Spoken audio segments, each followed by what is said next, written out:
Acho que, para quem não me conhece, como a Ana já falou, eu sou responsável pela área de techs aqui na Heineken, trabalho na área há mais de 20 anos e vou compartilhar com vocês um pouco da nossa jornada aqui na Heineken.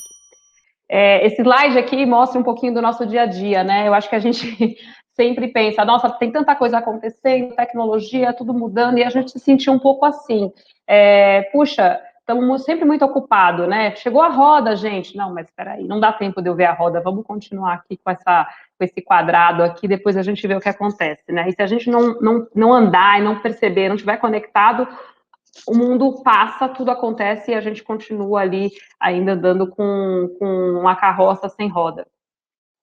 Como que a gente começou esse processo dentro da Heineken, né? Dentro de finanças como um todo, e principalmente em techs, eu achei que era importante a gente pensar um pouco a maneira como a gente se posicionava e remodelar o nosso mindset. Então, esse slide até, na verdade, isso é algo que a IBM fez há algum tempo, que é você ressignificar a maneira de pensar.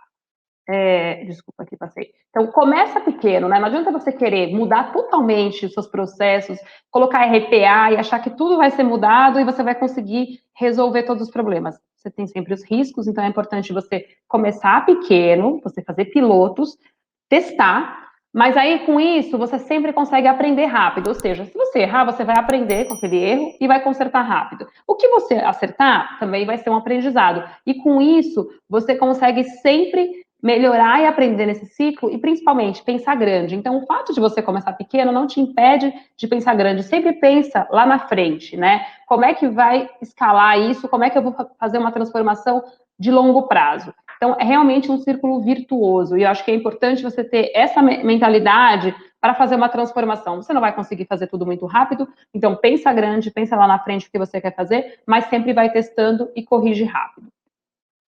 Bom, então a nossa ambição aí, quando a gente começou esse processo, era realmente, a gente passou por uma integração, não vou entrar muito no detalhe, mas com a integração, com a aquisição da Brasil Quirim, a gente precisou fazer uma análise profunda dos nossos processos e das nossas ferramentas. A gente contou com a ajuda da própria KPMG para nos ajudar a entender como a gente estava posicionado e desenvolver essa ambição, que era realmente ter um melhor time tributário aí da Heineken no mundo e quem sabe, né, no Brasil, assim, e acho que essa ambição ajudou a gente ter um norte e realmente ser reconhecido como parceiro de negócio. E aí, pensando um pouco na estratégia, né? Como que a gente definiu essa estratégia? 3 pilares principais para a gente poder fixar essa estratégia. Primeiro, people and culture, né? Por isso até o nome da apresentação é muito mais tecnologia. Tecnologia é fundamental, mas sem pessoas, sem transformação de cultura, a gente não consegue fazer nada. Imagino que todo mundo já teve aqui uma ferramenta maravilhosa que foi implementada e em pouco tempo ninguém estava usando. Então, transformar o profissional de techs em mais focado no negócio e menos especialista, e depois eu falo um pouco sobre isso, era um pouco da nossa ambição e nossa estratégia. Business partner, ou seja, visão mais end-to-end, visão incompleta da cadeia, do começo ao fim, olhando para o cliente final também e ser realmente alguém que suporte o negócio, esteja muito, muito alinhado aí com a visão de negócio. E por fim, óbvio, processos de tecnologia, né? Sem tecnologia, sem revisão de processos, nada acontece. Então, falando um pouquinho das pessoas, o que a gente fez para transformar o nosso time? Bom, a gente entendeu o seguinte, que para a gente virar um time de compliance de alta performance e conhecesse muito o negócio, a gente precisava primeiro mudar um pouco a própria mentalidade. Então, assim, o profissional de techs, ele sempre é conhecido por aquele sabe tudo, alguém que é muito especialista, conhece tudo, todo mundo pergunta tudo para ele. O que é legal, né? Todo mundo fica super feliz, a gente se sente super importante, mas ao mesmo tempo, a gente vira caixa preta. E não é legal ser caixa preta, gente. Não é legal. Caixa preta todo mundo tem medo. Né? Então, assim, é importante o quê? A gente começar a compartilhar mais. A gente ser reconhecido como uma pessoa que é business partner, que é relevante como parceiro de negócio. Então, para isso, o que a gente fez? A gente principalmente mudou a nossa estrutura organizacional, então a gente criou uma área de Tax Transformation, a gente reestruturou a área de diretos e de indiretos, mas principalmente a gente criou essa figura de a importância da gente ser reconhecido como um business partner, a importância da gente compartilhar a informação dentro da nossa área também, né? E não ficar guardando aquela informação. E mais do que isso, deixar todo mundo entender o que a gente faz, é importante. Várias ferramentas que a gente começou a utilizar, novos treinamentos, e a gente fez muitas sessões de design thinking para poder também entender em conjunto, de maneira coletiva, o que era importante para o nosso time. Então, entender quais eram as dores, o que era importante, como que a gente ia se ressignificar. Até porque o processo de transformação, ele é muito pessoal, né? Por mais que a empresa, qualquer pessoa diga para você que você tem que se transformar, a gente trouxe coisas para inspirar as pessoas, mas aí cada um vai buscar o seu processo internamente.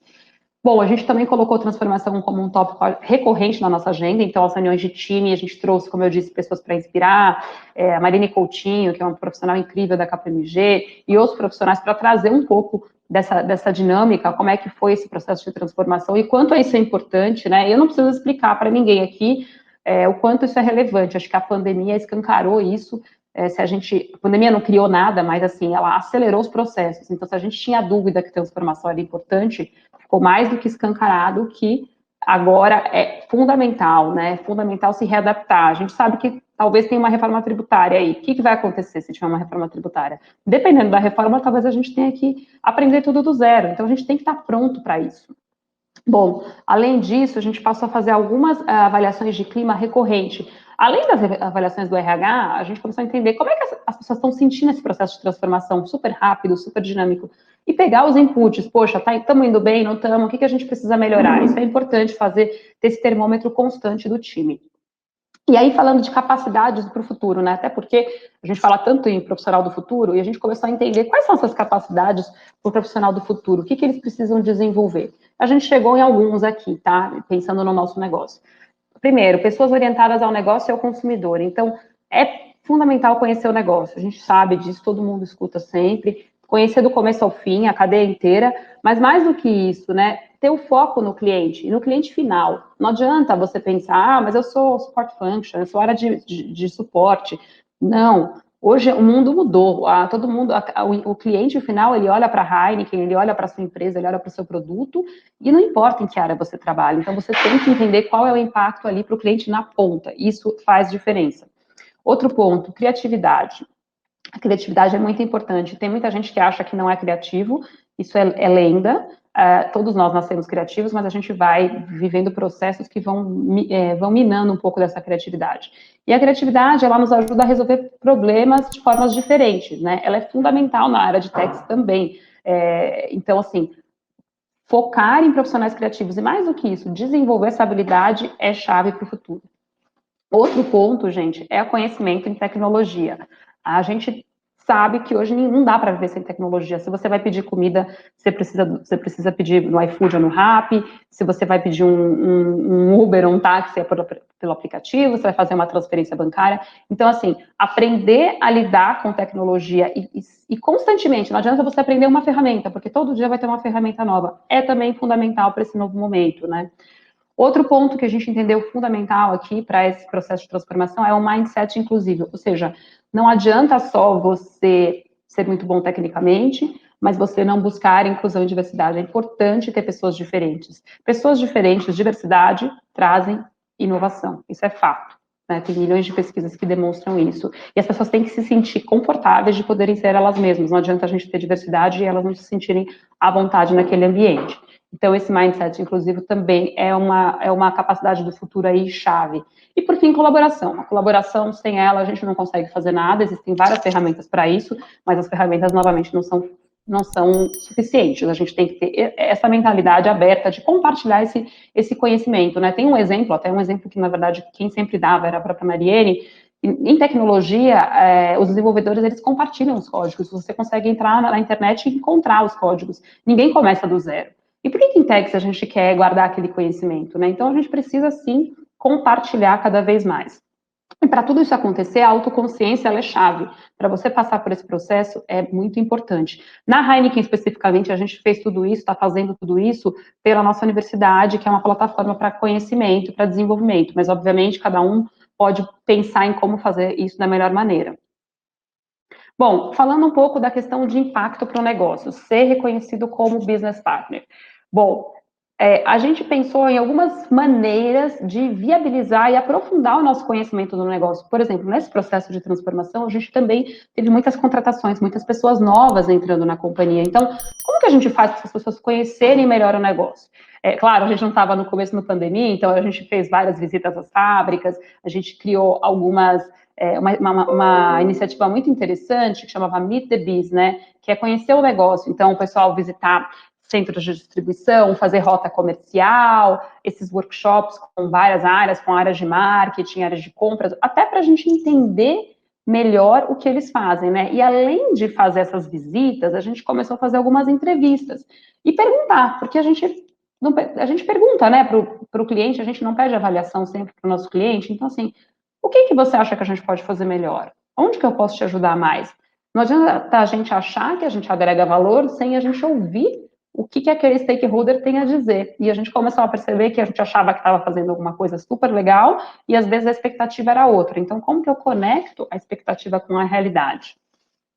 E por fim, esse projeto ainda está acontecendo, ainda pensando nessa visão de compartilhamento, de realmente ser relevante, a gente começou a criar vários relatórios e agora a ideia é criar um portal justamente para que os nossos parceiros de negócio tenham acesso à informação relevante para eles de maneira self-service, de maneira independente, sem ter que pedir para mim.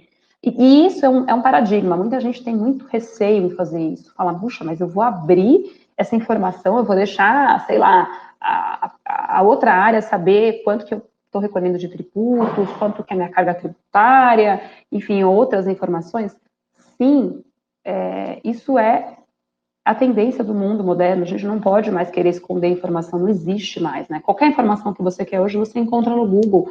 Por que a gente quer ser visto como a caixa preta, né? Então, para a gente é fundamental que as pessoas tenham essa autonomia, tenham essas informações de maneira prática e, obviamente, isso vai agregar cada vez mais, porque você vai poder ajudar a pessoa a entender. Ela não vai conseguir entender toda aquela informação. Se teve uma variação grande, ela vai precisar de você para poder explicar, e mais do que isso, ela vai confiar ainda mais em você, porque ela vê que você está compartilhando aquela informação, né? E não que você está tentando, de alguma maneira, blindar essa informação do seu parceiro de negócio.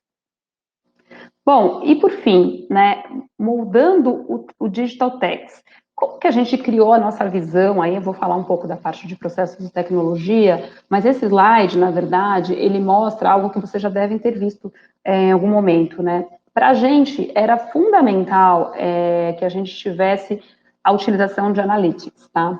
E por quê? Porque a gente tinha necessidade de entender as informações, foram muitos dados, e nós tínhamos uma realidade, nós temos uma realidade que talvez seja a realidade de muitos de vocês, de muita informação, muitas entidades legais, muitas filiais, e uma dificuldade de conseguir consolidar e ver de maneira rápida tudo isso.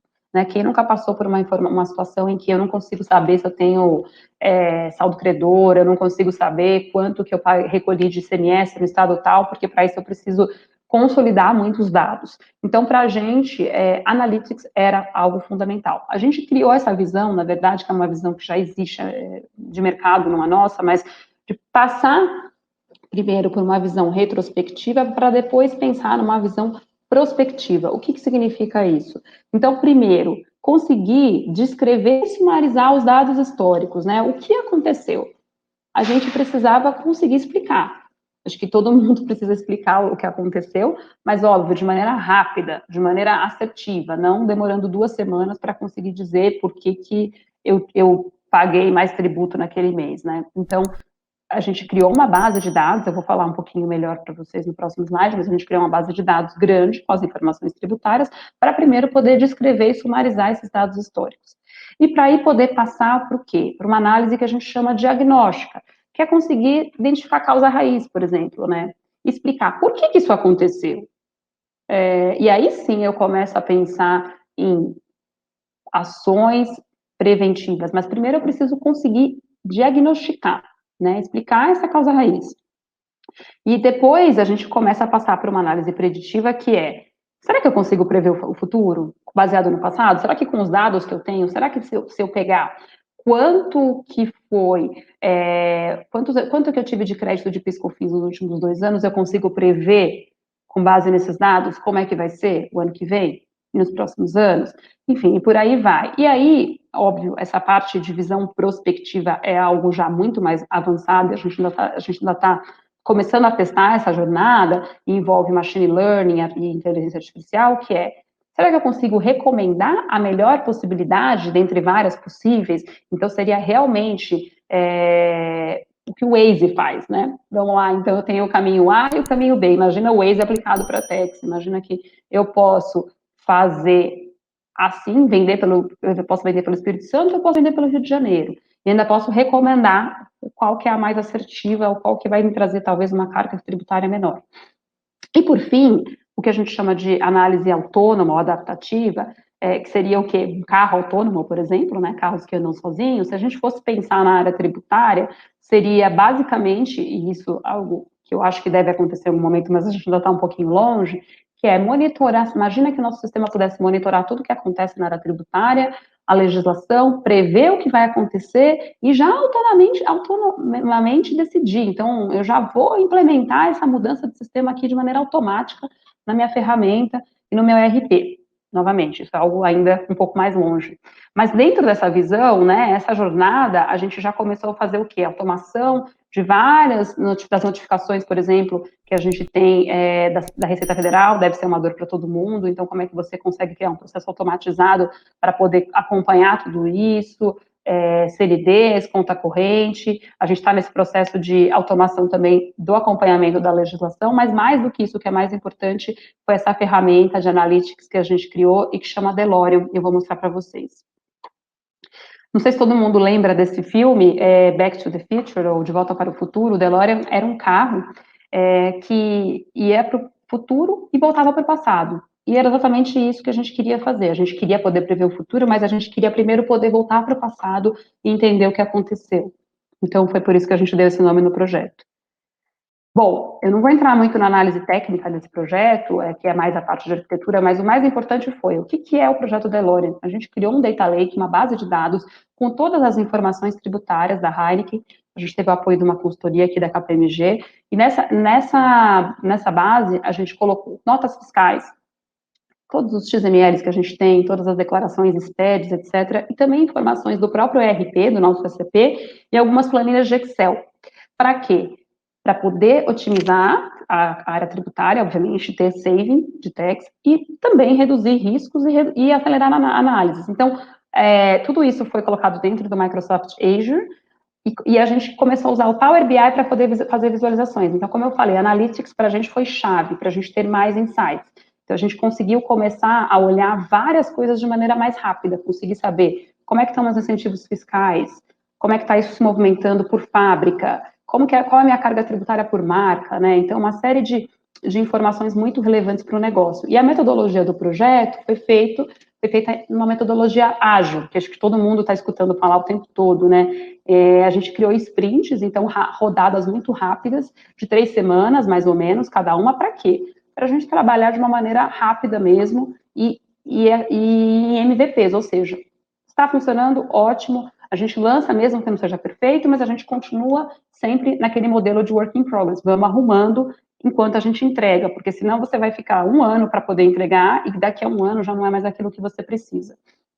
Trabalhamos aí na parte de total de tributos, trabalhamos também na parte de cruzamentos, né? Hoje é uma dor muito grande a parte de cruzamentos de obrigações acessórias, incentivos, métricas, e usamos também uma coisa bem interessante, que eu acho que é algo que faz diferença também no mundo moderno, que é User Experience Design. Hoje, tudo é focado no usuário, né? Qualquer coisa. Então, se você pensar numa plataforma como Uber mesmo, assim, você vê que a experiência do usuário ela é fundamental para o sucesso da plataforma. Então, a gente trouxe uma pessoa especialista nisso na Heineken para poder entender como que era a experiência do usuário na nossa plataforma dentro do DeLorean. Porque se a gente não tivesse uma experiência boa, se não fosse fácil, se não fosse friendly, a pessoa poderia abandonar e não usar mais aquilo. Então, a gente fez essa rodada para poder trazer algumas melhorias também na plataforma e garantir o sucesso.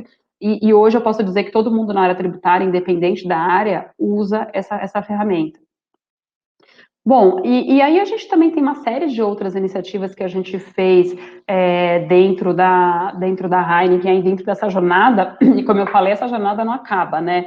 É algo que a gente está em constante construção. Como eu falei, vários dashboards a gente realizou, então, por exemplo, hoje é muito fácil chegar e conseguir ver, não diariamente, mas D-1 ou D-2, eu consigo ver minha informação, quanto que eu estou pagando de ICMS, quanto que eu estou recolhendo de COFINS, eu consigo saber quanto que eu tenho de créditos, eu consigo olhar, por exemplo, várias informações de notas fiscais que eu recebi, com crédito e outras sem crédito, não quer dizer que tem uma oportunidade, mas eu consigo saber que talvez tenha um potencial ali, e com isso, assim, a gente consegue ser muito mais rápido em levantamento de créditos, por exemplo, correção de erros, ou até créditos indevidos, e sem depender de terceiros, né? Porque é muito comum a gente precisar depender muito de terceiros para poder fazer coisas dentro de casa. Outra coisa que a gente conseguiu também é liberar o tempo do profissional, né? Então, aquele analista tributário que antes só levantava dado e passava semanas só puxando informação e pouquíssimo tempo na análise, ele começou a ter tempo para efetivamente ser um analista, né? Para efetivamente conseguir fazer análises, entender, mas puxa, o que está acontecendo aqui? Deixa eu aprofundar, deixa eu buscar mais um dado. Além disso, a gente conseguiu também automatizar uma coisa muito legal, que foram os cálculos das nossas contingências tributárias. Hoje, assim, é uma dor para todo mundo, provisões e contingências no Brasil. O Brasil é o pior país no mundo em contencioso, eu não preciso falar, 73% aí do contencioso tributário federal, estadual e municipal representa. Todo o contencioso tributário, desculpa, representa 73% do nosso PIB, então é um número assustador. Então, a gente conseguiu, além de automatizar, criar algumas visões muito interessantes dentro do Power BI, e a gente consegue ver de uma maneira muito rápida e simples qual é o total da minha exposição, qual é o total da minha provisão, como é que isso está aberto entre federal, municipal e estadual, o que eu tenho mais? É ICMS, é PiscoFins, é imposto de renda, né? Eu comparo o volume versus valor. Então, a gente começou a perceber que a gente estava perdendo muito tempo, às vezes, em volume e não em valores, ou seja, a gente não estava sendo estratégico, a gente estava perdendo tempo em fiscalizações também, muitas fiscalizações por conta de erros básicos ou de cruzamentos que não estavam sendo feitos nas obrigações acessórias, mas quando a gente olhava para o nosso risco, para a nossa materialidade grande, a gente não estava conseguindo dar vazão e gastar o tempo necessário. Então, isso ajudou a gente também ser um pouco mais estratégico, né? E por fim, aqui, a gente falou, na parte de imposto de renda, a gente começou a criar alguns dashboards bem interessantes também, para poder ter indicadores aí do processo, né? Então, no processo de apuração aí de imposto de renda, contribuição social, pelo menos entender, puxa vida, eu estou tendo muitas adições, nossa, o que está acontecendo com a minha provisão? Novamente, ainda não é uma resposta, mas esses indicadores já nos ajudam a entender o que está acontecendo de uma maneira mais rápida e a gente prevenir erros ou a gente até ser um pouco mais eficiente. E o último dashboard aqui que eu queria comentar é o de incentivos fiscais, né? E olhando, inclusive, planos, né? Eu acho que na área tributária a gente às vezes tem muita dificuldade quando a área de negócio faz planejamentos para o ano, então faz o plano, faz o budget, e as premissas elas mudam muito ao longo do tempo e da realidade, e a gente nem sempre consegue explicar o projetado com o realizado. Então a gente conseguiu colocar tudo isso dentro das ferramentas e olhar para os nossos incentivos, olhar por onde que a gente vendeu, quais foram as fábricas que produziram, e com isso ser mais rápido também no tempo de resposta e mostrar que, de fato, vários fatores de negócio muitas vezes estão impactando aqueles planos que são feitos. E aí, por fim, gente, acho que eu compartilhei bastante coisa já, eu queria fechar com uma frase que essa frase aqui foi dita pela nossa CFO, que é a Lohance, mas na verdade ela é baseada numa própria frase do Jeff Bezos, no pensamento do Jeff Bezos, que é o fundador e CEO da Amazon, né? Então, eu vou falar em português aqui, mas assim, existem poucas situações em que você tem one-way doors, né? Que seriam portas que só vão para um lado, né? Portas definitivas. E na maior parte dos casos, você pode se ajustar e adaptar e aprender enquanto você está fazendo. O que isso significa? O Jeff Bezos criou essa figura aí, essa figura de linguagem de one-way door, two-way doors. O que significa? One-way door é aquela porta que você vai e não tem mais como voltar. Two-way doors é aquela porta que você pode ir e depois você pode voltar. Então, na vida, quase tudo que a gente faz, você consegue corrigir, você consegue voltar atrás. Então, você pode tomar a decisão, né, de entrar à direita, mas se você perceber que não é o melhor caminho, você pode entrar para a esquerda e está tudo certo. Agora, tem coisas que são definitivas. Então, por exemplo, se eu resolver pedir demissão, provavelmente é uma decisão one way door. Então, nesse sentido, o Jeff Bezos criou essa figura para quê? Para acelerar o processo de decisão na companhia. Ou seja, pensa sempre se aquilo que você está fazendo é definitivo ou não. Se não é, arrisca com cuidado, óbvio, e corrige rápido. Mas é mais importante você decidir, você inovar, você fazer coisas diferentes e estar aberto a corrigir e se adaptar enquanto você está fazendo, do que você não decidir nada. E claro, aquelas decisões que são irretratáveis, que você não tem como voltar atrás, essas sim, elas merecem um pouco mais de cuidado, e aí você precisa tomar mais tempo para poder resolver. Mas se você não entrar nesse processo, você corre o risco de nunca resolver, nunca decidir nada e tomar pouquíssimas decisões. Então, o erro, ele é importante. O erro ajuda a gente a crescer. Bom, é isso que eu tinha para compartilhar com vocês.